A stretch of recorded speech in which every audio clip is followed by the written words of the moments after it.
Patay ang 46 anyos na lalaki na si Benji Enriquez, residente ng Barangay Tanawan, Magsaysay, Palawan, matapos itong mahulog sa sinasakyan niyang tugboat sa Barangay Bani Masinloc, Zambales nitong Miyerkules, October 23.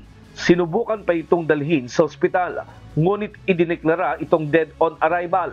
Ayon sa investigasyon ni Police Captain Marcelo Soriano, Station Chief ng Zambales, ang nasabing tugboat ay may sakay na 12 crew. Bumiyahe pa ito mula sa Simirara, Antique na hila-hila ang isang barge na may kargang 11,000 metric tons na uling. Ide-deliver sana ang nasabing uling sa isang power plant sa La Union para gamitin sa produksyon ng kuryente. Ngunit dahil sa lakas ng alon at hangin, naputol ang lubid na humihila sa barge.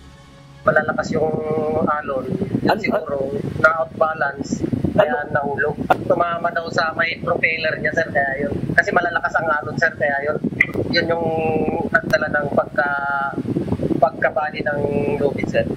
Samantala, naalis na ang tugboat na humahatak sa barge, habang ang sumadsad na barge ay tumagilid na rin kung saan nasa 1 toneladang uling na rin ang natapon na sa dagat. Ayon kay Police Captain Marcelo, hindi pa nila mapuntahan sa ngayon ang nasabing barge dahil sa lakas ng hangin at alon ng tubig dagat sa Masinloc, Zambales. Nakipag-ugnayan na rin nila sila sa Philippine Coast Guard sa Masinloc PCG para magawa ng paraan na maalis ang barge at huwag na itong kumalat dahil delikado ang mga koral at mga isda.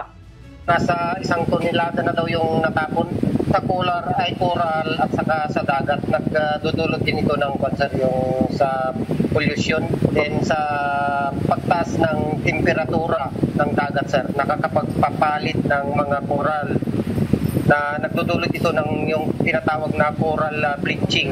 Then nakakapagdulot din ng pollution sa dagat na nakakapinsala sa mga coral at iba pang maritime life tulad ng mga isda. Sa ngayon, pinaiiwas muna sa mga mangingisda na magtungo sa bahagi ng may tumapon na uling. Nestor Torres, humahataw sa balita ngayon.